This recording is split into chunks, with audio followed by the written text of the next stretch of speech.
Multa aika paljon tullaan kysymään, että miten mä voin improvisoida, miten mä kehittäisin mun improvisointitaitoa. Ja aika usein siinä vaiheessa on jo saatu päähän se ajatus, että okei, tämä tapahtuu asteikoilla. No siinä ei sinänsä ole mitään väärää, mutta jotta niiden asteikkojen kautta saisi onnistumisen kokemuksia ja oikeata musiikkia aikaiseksi, niin tarvitaan hyvä musiikillinen ympäristö, jossa niitä voi harjoitella ja jossa niiden kautta improvisointia voi kehittää. Mun mielestä hyviä harjoituspohjia tällaiselle asteikkopohjaiselle improvisoinnille on 2 soinnun vampit. Mä tarkoitan sellaista 2 sointun vaihtelua, jossa toisessa soinnussa on eri sävelistö kuin toisessa, joten joutuu jollain tavalla reagoimaan siihen sointuvaihdokseen. Ja siinä tapahtuu myös semmoinen soundillinen vaihdos aina kun sointu vaihtuu. Fiksuinta on mun mielestä lähteä siitä, että on 2 samaa sointutyyppiä, jotka vaihtelee. Ja tätä videota varten mä näytän asioita tämmöisen 2 seiskasoinnun muodostavan vampin päälle. Tää on tuttu sellaisesta Benny Golsonin klassikkokappaleesta kuin Killer Joe, jossa on 2 seiskasointua. Siinä on C7 tai C13 ja BB7. Ja nämä vaihtelee sillä tavalla, että on itse asiassa 1 tahti kumpaakin vuoron perään. Ja se on semmoinen ympäristö, jossa kuitenkin se jälkimmäinen sointu on jollain tavalla pakko ottaa huomioon. Näihin 2 sointuihin voidaan soittaa monenlaisia sointuvärejä, mutta nyt, jotta me keskitytään siihen improvisoinnin harjoittelemiseen, eikä tästä tule mitään skaalaluentoa, niin me lähdetään siitä, että molempiin soitetaan niin sanottua miksolyydistä asteikkoa, eli kaikkein tavallisinta seiskasointuun liitettävää asteikkoa. Se pitää sisällään soinnun perussävelen, sitten tulee 2 eli 9 ja terssi, 4, 5, 6 tai 13 ja sitten on 7 ja sitten taas perussävel. Tämä on niinku tämä perussoundi, millä me lähdetään liikkeelle. Niin sanottu puhdas 9-13 tyyppinen dominanttisoundi. No niin, laitetaan vamppia tuosta pyörimään ja tämän päälle sitten voidaan lähteä tutkimaan, mitä tässä voidaan soittaa. Nyt helpointa tietysti, ja tässä videossa mä en mene sen pidemmälle. Seuraavassa videossa sitten käydään toisenlaisia lähestymistapoja läpi, mutta helpoin tapa on luonnollisesti se, että mitä tahansa me soitetaan ensimmäiseen sointuun, niin me soitetaan 2 nauhaa alempaa samaa tavaraa toiseen sointuun.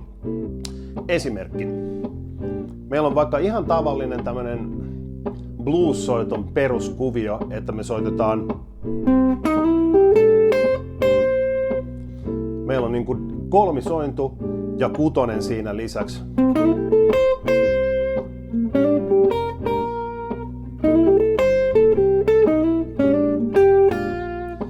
Ja siinä kohtaa kun sointu vaihtuu, B, C ja BB, aina kun sointu vaihtuu,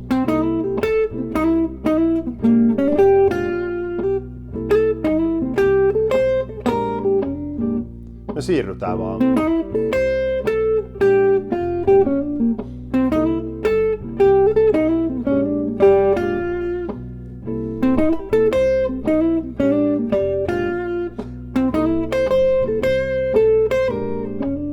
Ja huomatkaa, että se mitä mä teen tässä, mä aloitan fraasin ekasta soinnusta ja lopetan sen jälkimmäiseen.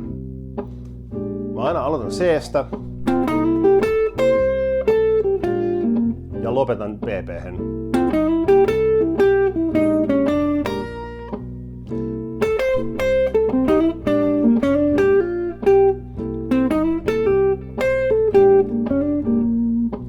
Tämä on se perusidea, jolloin se soinnun vaihdos luo siihen mielenkiintoa siihen linjaan. Se ei enää olekaan sitä yhtä sävelistöä, vaan siihen tulee ylimääräinen mielenkiinto.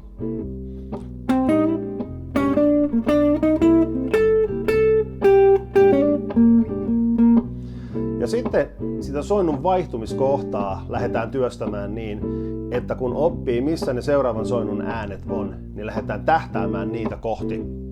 Esimerkiksi seuraavalla tavalla. Eli mä vein kromaattisesti sinne pp-nuottiin. Toinen esimerkki. Taas sama homma.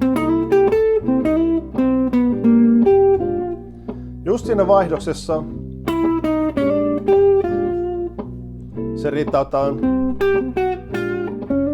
tai vaikka koko sointu.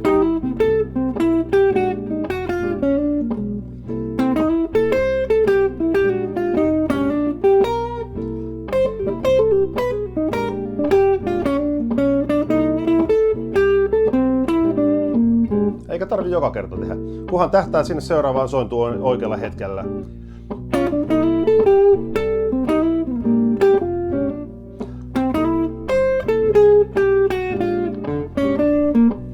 Tai sitten toiseen suuntaan.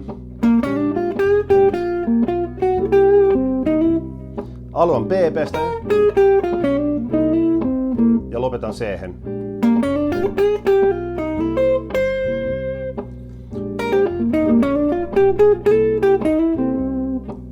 Ja taas vien. Tai eri. Se on se idea, että se kohta, missä se sointu vaihtuu, kun soittaja osoittaa olevansa kartalla siinä ja tuo sen esille, niin se kuulostaa aina hyvältä.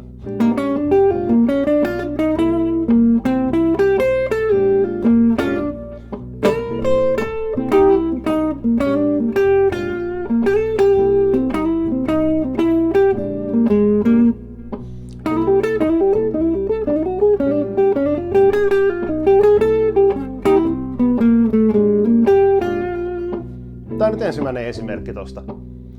Sitten me voidaan ottaa mitä tahansa muita. Mä otan vaikka toisen semmoisen esimerkin, että mä soitan molempiin sointuihin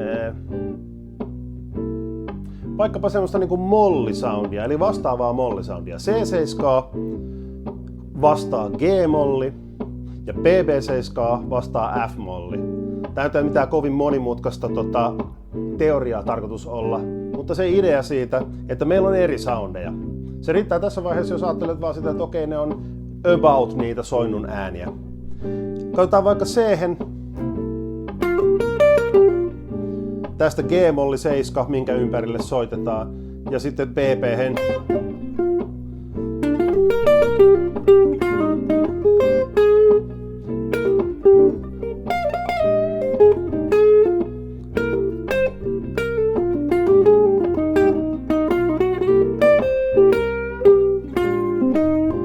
Taas mahdollisimman helposti. Meillä on G-molli 7, siitä mistä me otettaisiin niinku G-molli 7 parresointu, se on meidän idea. Ja sitten F-molli 7, siitä mistä me otettaisiin F-molli 7 parresointu.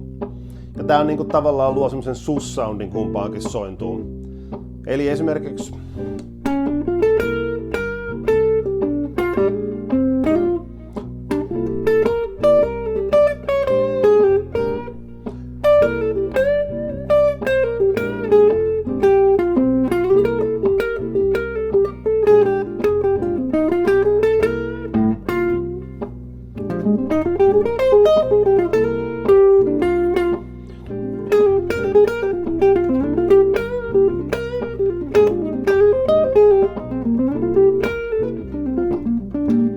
mitä tahansa sitten G-molli ja F-molli kamaa porukka saattaa soittaakin. On sitten vaikka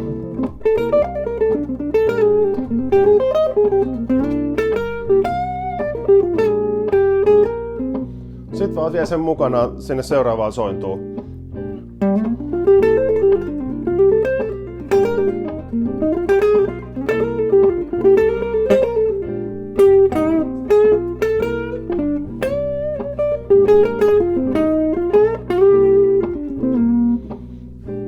Mutta näillä eväillä, että ottaa kahden soinnun vampin ja vaan lähtee viemään ja työstämään sitä soinnun vaihtumiskohtaa. Niin, ja tuolla ihan vaan yksinkertaisesti käyttämällä kitaran ominaisuuksia hyväkseen sitä siirtämissysteemiä, kun siirretään kaksi nauhaa, saadaan se toinen soundi. On mahdollisimman yksinkertainen tapa valita ne nuotit, jolloin voi kaiken huomion kiinnittää siihen, minkälaisia fraaseja soittaa, mitä rytmejä soittaa, mikä on soundi, mikä on taimi, kaikki nämä paljon tärkeimmät asiat kuin nuottien valinta soolon soitossa. Mutta näillä eväillä ei muuta kuin harjoittelun iloa.